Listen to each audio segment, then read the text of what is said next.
Hello, BookTube, and welcome back to the Summer of Sport. This is an inaugural BookTube event this year, created in large part by Mark at Book Time with Elvis, and designed to read sports-related literature, fiction and nonfiction, all summer long. It's a very leisurely event. If you read a book that is about a sport of any kind, or that has a sport of any kind as a backdrop, you have participated in Summer of Sport.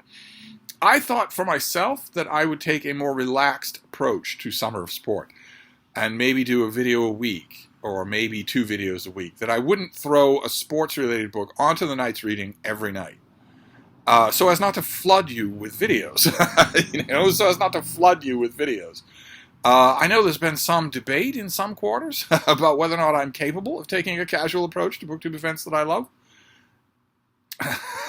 I maintain that I am, and yet I did read another sports-related book last night. I read one to kick off summer sport. I read a romance novel about hockey.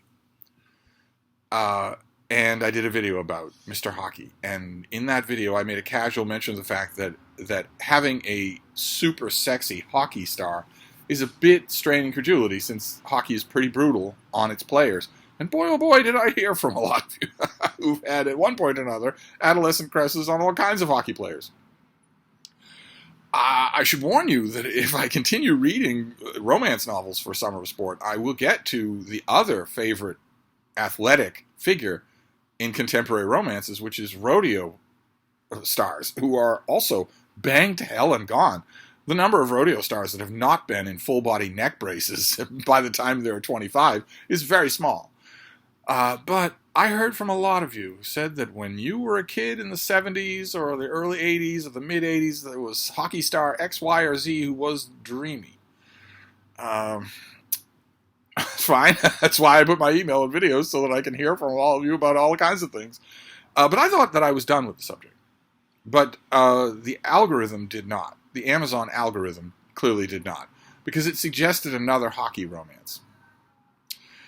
And I thought it was a warm evening, and I had a relatively light reading docket. Go right ahead, toss it on the pile for the night. So I read another hockey romance. My second report from Summer of Sport is also hockey romance. The only difference being that this was not straight hockey romance. This was gay hockey romance. I read J.M. Jackie's book Blades of Desire, with an AI cover there that's quite nice. I read this just at a shot. It's not hard reading. It's also not good writing. The only reason I say it is because I got the distinct impression that J.M. Jackie could do good writing. I don't know if J.M. Jackie's a real person, I should say. I don't know that this wasn't done by an AI, but I think that it wasn't. And if it was done by a human being, I got the distinct impression that J.I. Jackie could write better than this. There are cliches everywhere here. Everywhere. Lazy writing everywhere. But there's also really good, really vivid, energetic writing pretty much everywhere. I don't like that. That lets aside, I do like energetic, vivid prose, but I don't like the fact of all those cliches there. If you can write the one, you should be dispensing with the other, whether you're indie published or not. I mean, if you were traditionally published, maybe your in-house editor would catch all of those cliches and say, hey, can we tone these down? That doesn't mean you get a pass if you're an indie writer at all. This should have been better written than it was, especially since it wasn't the kind of story that I was expecting at all. It was at the beginning.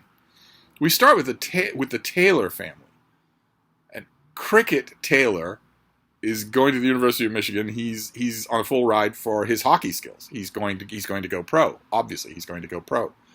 And he periodically takes his friend Grayson home to the family.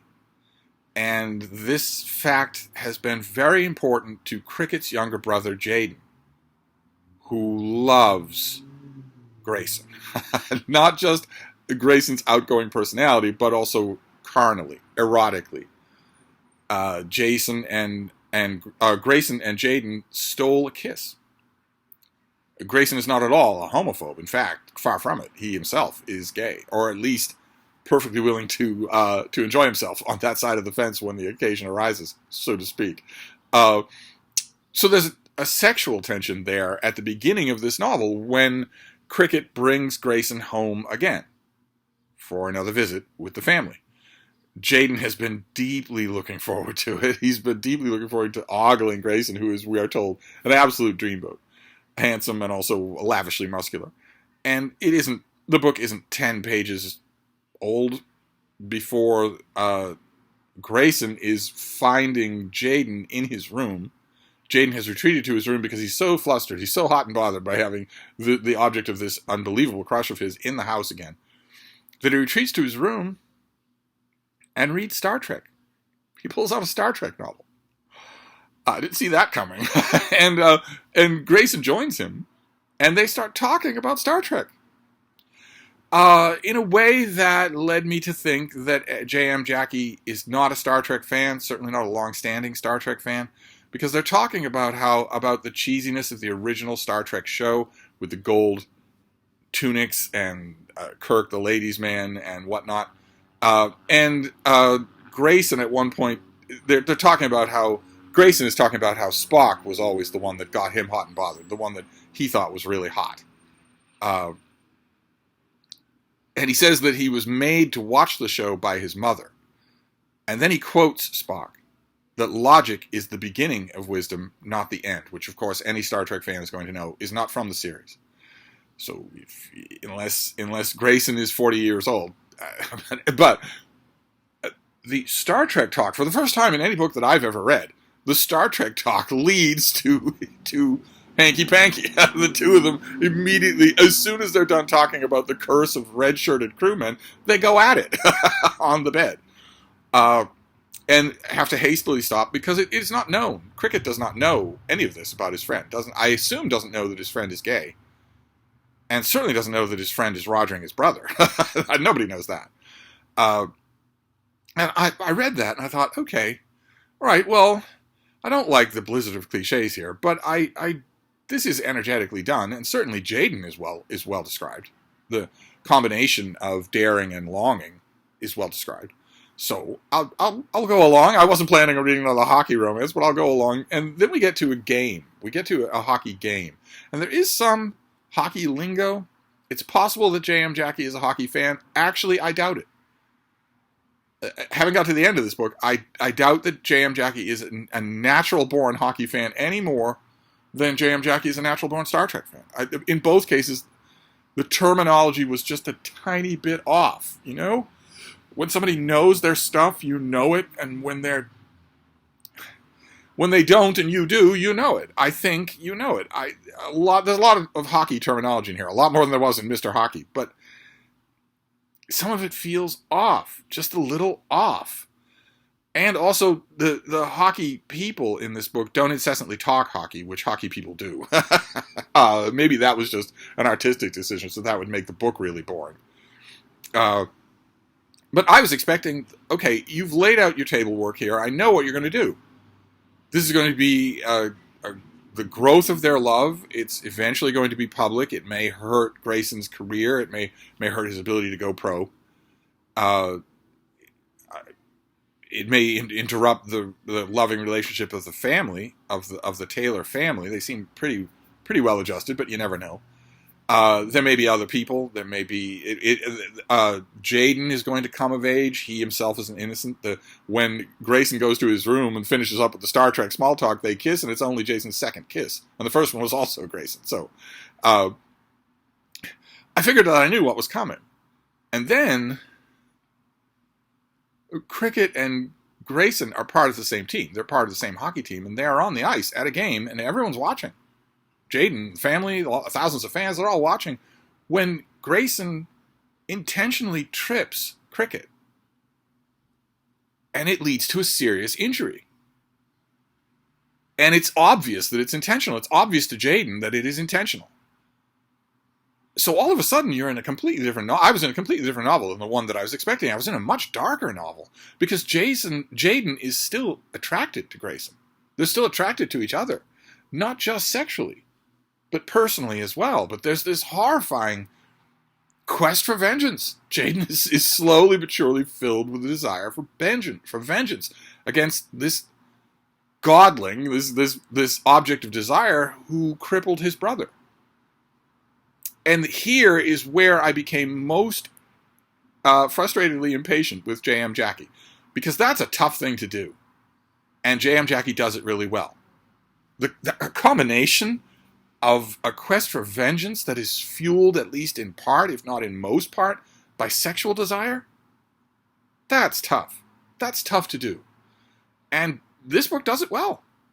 That part of it was well. I read to the end. This is it has all sorts of flaws. Like I said, the writing is full of cliches. The writing is also full of F-bombs, and you just have to be ready for all of that. This had the potential to be more than it is. And that bothers me, because a lot of romances that I read, especially dashed off contemporary romances, do not have any more potential. To Mr. Hockey had no more potential to be anything more than what it was. This did, and didn't fulfill it. But at least it had more hockey in it. So I feel like I'm participating a little more in Summer of Sport, and now I don't know what to think about what's coming next. This, I think, was the second book in a series. I didn't feel it at all. But now I'm wondering if I'm stuck in an algorithm rut where I'm going to start to read hockey romances. We will see. I have yet to examine. I've yet to put any real thought into what tonight's reading will be. So it could be another romance. Could be maybe the algorithm will suggest a book about hockey, nonfiction about hockey. I kind of thought I'd be reading nonfiction all summer long about sport. We'll see. I'm not going to push it. It's summer and the living is easy. So I'll wrap this up for now. That was my book for today, Blades of Desire, which I kind of sort of liked. There are elements of it that I very much liked. I was just frustrated. It's a lazy book, and I ordinarily I would care about that. Obviously, I would, since the world has way too many lazy books.